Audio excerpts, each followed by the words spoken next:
Okay, well, thank you for coming. I'm Roger, and this is Dave. And in case you wonder, Dave is my eldest son. And my background is in tech research. I started off as an academic at the University of Aston in Birmingham. And then I worked for 7 years for a startup doing contract research in speech recognition and speech technology. And then for 9 years, I worked for Hewlett-Packard Research. So in all those years, I went through a lot of ideas. I got used to the process of innovation, and I got the feeling that I would have ideas, write them up, and then they would go nowhere. So when I left Hewlett-Packard at around the age of 42, I thought it was time that I actually did something with some of these ideas, and that's what brought me to the place where I founded Sonocent. And it was founded in 2007. Today, there's about 20 of us. And we've done quite well, but I've got to emphasize that I'm just an ordinary person who had an idea, and I decided I'd take that idea and run with it and see how far it could go. Dave joined after about 3 years, but over that time, he was never too far away from what was happening. He was a student, and in the holidays, he would work and help me. So really, he's been involved from the beginning as well. And you see we've won a few awards as well. And the purpose of today is to say a little bit about the journey we've been on regarding America. But before we go on to that, I'd like to hand over to Dave, who can explain about the product that we have. We just have one product, really. It's there to solve a problem that everyone has but don't always know they have, which is the problem of taking notes while listening. And there's a particular group of people with dyslexia and other kind of things like that who find this incredibly hard. But actually, the truth is, we all find it hard. And the product we have is designed to solve that problem. Okay, so you'll see on the slide, we've got a unique audio product, and we describe ourselves as disruptive technology. And by that, we mean that we are proposing a completely new way of working. And actually, our startup does not fit under any normal category. It's something completely unique, and that inherently has a lot of challenges for developing a market, especially in a new territory as well. So what is our technology? So as Roger said, we are trying to solve, or we have solved, the note-taking problem.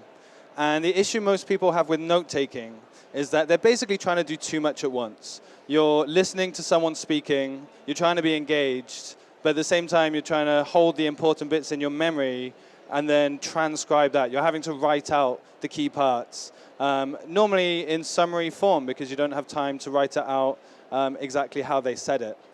And for students with a range of disabilities, that's actually an impossible task.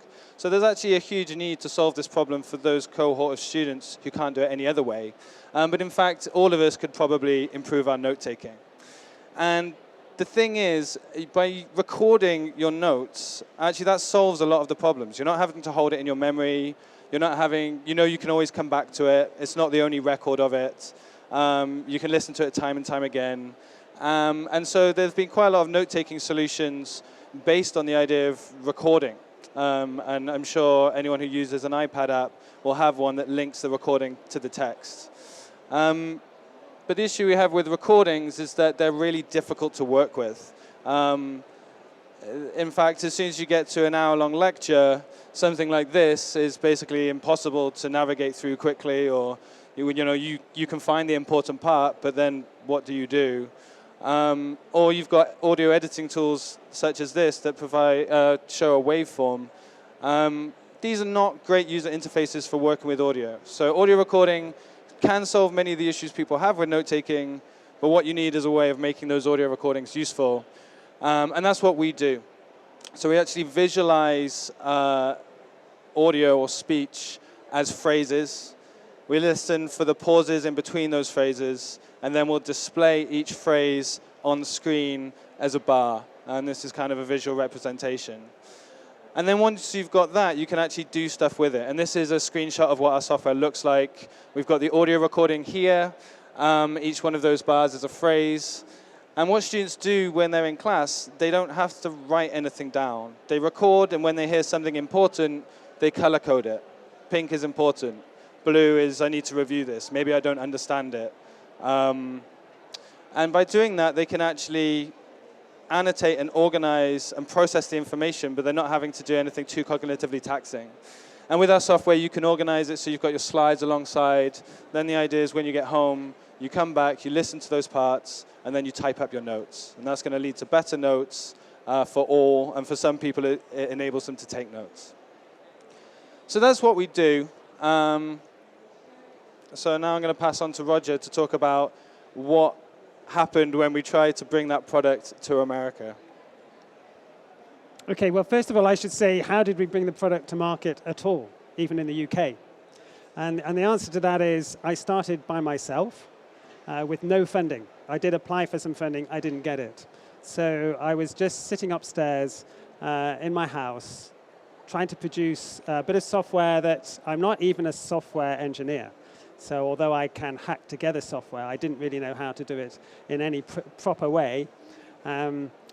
So amongst the many things I had to do was find a partner who would take this to market, and I did that. And I signed up, as many people in my position do, an exclusive agreement with that partner. And that gave them the confidence to invest their time and resources into the product. And that worked very successfully. And quite quickly, in a year or two, we kind of got as far as they could take it. And in order to expand their market, they thought this would do well in America. So they took the initiative, first of all, in 2008, to go to America to try to find a partner themselves who would take it on. And we had a bit of interest from America, who'd seen the website, and we had one or two very small resellers who contacted us. But our main partners in the UK said, we have to turn those people down because we're looking for a big partner who can take it statewide. And unfortunately, that search didn't produce any fruit. But oddly enough, the one exhibition that they visited in the US in 2008 did leave behind some people who'd seen the product and took it away and started using it. And then in 2010, Sonocent went through its kind of first major expansion stage, and we went from 2 employees to 6 employees, and one of those was a sales and marketing director. And one of his remits was, amongst the strategies he had to put in place, was a strategy for America. And actually, he identified someone who would be a good partner in America. But he emailed them and didn't get any response. And we realized that, when you're just a tiny little UK company, you can't just go to someone who's really very big and say, you've got to sell our product because it's the best thing. And so we had to adopt a steady strategy. They had a UK subsidiary. We decided that we'd work with the UK subsidiary. And then in time, we should be able to work with that partner. But meanwhile, we didn't do nothing. Meanwhile, we started going to exhibitions, 4 to 6 a year in the States, to meet people and to get their feedback. And universally, the product is really well received. But we're always very conscious when it's well received that it doesn't fit into a niche. It's not necessarily what people are looking for. And I think that's one of the problems, hurdles we've had to overcome. If you're a something, then people immediately know what they're going to do with it. With ours, people don't know what they're going to do with it. So over that time, we did get a trickle of sales. We took on some resellers in the US non-exclusively, but it was just a trickle of sales. After 3 years, we finally did sign up the partners that we had wanted to in the States. And they produced a business plan. The business plan projected sales of over $1 million within 2 or 3 years. It was a very soundly done business plan by someone who knew what they were talking about, who looked at the market. So it was a very exciting time for us. We thought, after all this time, we finally arrived. We've got this partner that we've always wanted. And it was even better than that because they, in that meantime, had set up a business development unit, especially to take businesses from outside of America and introduce them to America. And that also had a strategic emphasis on disability. So we just fitted so perfectly what they wanted, and they fitted so perfectly what we wanted. So it was just perfect. But it didn't work out. We put in $75,000, and off they went. And somehow it didn't quite get executed how we'd hoped. But for one reason or another, we got, after 9 months, absolutely no sales at all. So after 9 months, we both decided to call it a day. And so at the end of 2013, we felt we were almost back at square one after all these years of planning. But of course, you don't give up, and we didn't give up. And so this time, we decided we'd go and find someone who really knew the assistive technology industry very well. It's not that we're only an assistive technology product, but our product is most powerful for people who have problems. And so we had a choice of 3 people who we'd kind of come across as we exhibited in the US, who basically they were all retirees from the assistive technology industry. And we chose one of them who we employed as a consultant. And their remit was really to see if they could do what this big distributor couldn't do, which was really get some adoption of the product. And that started early 2014, so that's run for 2 years. We had hoped that they'd find resellers from their contacts for all the states, but in fact, they found 3 or 4 resellers, of which only one has really stuck with us. So we still don't have full coverage of the US. But the strategy has paid off, and over the last 4 quarters, sales to the US have doubled each quarter, admittedly from quite a small starting place. And we do have 60 universities using the product. So we finally have taken the step of setting up an American subsidiary, Sonocent LLC, and we're pretty confident now that we can do well in the US. But it's been a long, long journey.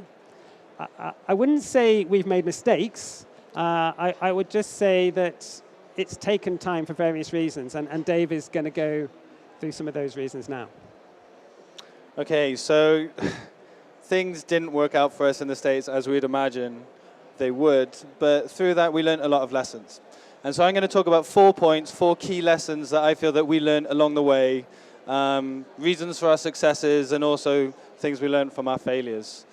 So number 1 is remember that a new territory is the same but different. And I know what you're thinking, that's obvious, you know. A new country is going to have a different culture, it's going to have a different language, it's going to have a different way of doing things.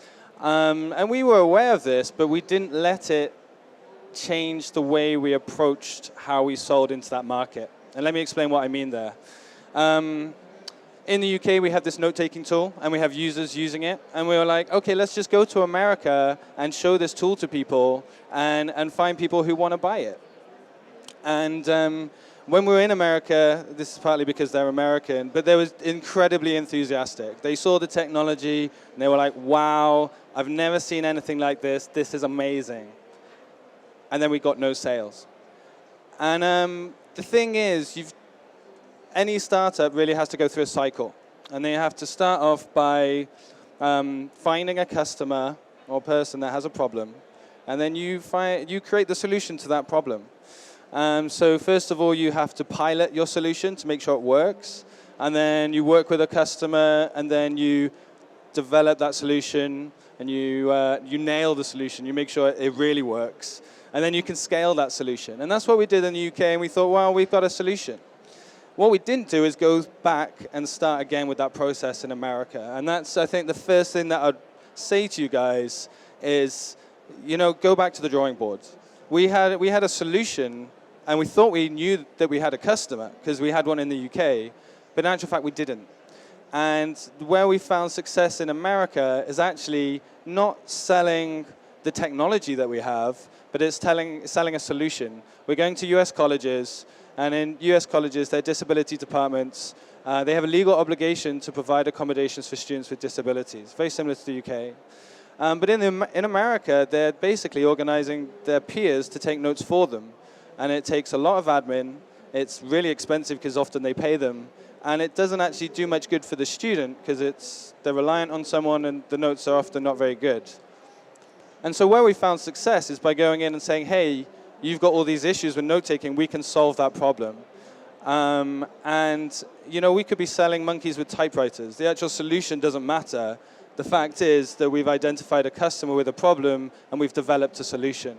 And I think the turning point for us actually was when we were working with a customer who said, I like your solution, but the licensing, it would be great if I could lend it out to my students, on a semester basis. And we're like, okay, we can do that. And we changed our licensing system. We developed this loan license that allows people to manage the licenses through the web. And we didn't think much of it, but actually that was our creating the solution for the customer. We're not selling the technology, we're selling this licensing system, a tool for the student, and also the training that goes with it. So I would say, go to a new territory, you want to start from scratch. Don't assume that you have the solution for the customer. Scout out where there are needs, and then work with someone to try to develop that solution. And of course, this takes time. And this is the other thing I would say, take your time. I think we all hear these amazing success stories of companies that just explode with their growth. And you think, well, that's really what we should be doing, right? We should be at 3 million turnover within a year or two in this new territory. And I don't think it works like that, and it's certainly not been our experience. You want to make sure that product market fit is right. You also want to gain the trust of the new market, and trust takes time. Trust is built through relationships, it's built through branding. And the other thing is you don't want to invest too much too early. And we were pretty scared, you may question, why you keep seeking partners in America, why don't you just go over there and sell yourself? Surely that would be easier. And we've heard so many stories about America being the graveyard for UK businesses. And we were scared of investing too much too soon, which I think is wise. But what I would say is don't invest too much too soon, but take your time and ensure that you have that product market fit before you then try to scale, and then before you put feet on the ground over there. And also you want to make sure customers are happy, and sometimes the point of purchase is not when they're happy. It's going to be 6 months, 12 months down the road where they actually see the results of the solution, and those are going to be the people who love you. And I'll come on to that later and why that's so important. Thirdly, invest in people and relationships. And I think there's 4 different types of people that you should be investing in. Number one, obviously your customers. They're going to be the most important influencer you have, really. There's a great quote, and I think it's been passed around a lot, but I heard it from the CEO of Airbnb, Brian Chesky. And he said it's better to have 100 customers who love you than have 1 million users. And I really think that's true. What you want to be doing is creating people who love you. Who think they've got a problem and you've solved it, and they love you for it. And that's not just about creating the solution, but that's about creating the experience. And I think it's worth investing resource in ensuring customers have a great experience from the moment they interact with you. And that includes, the communication, that includes being there, it includes being friendly, and it's basically the care and attention you put into those early customers, I think, will go a long way to your success in a new market. So invest in your customers, make sure they love you. Secondly, obviously you need to find the influencers within a market and basically do the same job for them. And I think one of the things that's difficult about coming to a new territory is the fact that you're a bit alien. You are from another country, and that immediately creates a level of distrust. And your job is to try to build up that trust, to create the trust, both in your brand, in your solution that you're offering, and in you as people. And so people want to work with you. And I think influencers are a great way of doing that. And one of the great things about having our consultant on board, who even when she was stood next to us at trade shows, she knew so many people within the industry. They would come on over and they'd be like, oh, hi, lovely to see you again, what are you doing? Oh, what are you doing now? And she'd introduce our solution, and that immediately created that trust because she was basically vouching for the fact we were something that's worth paying attention to.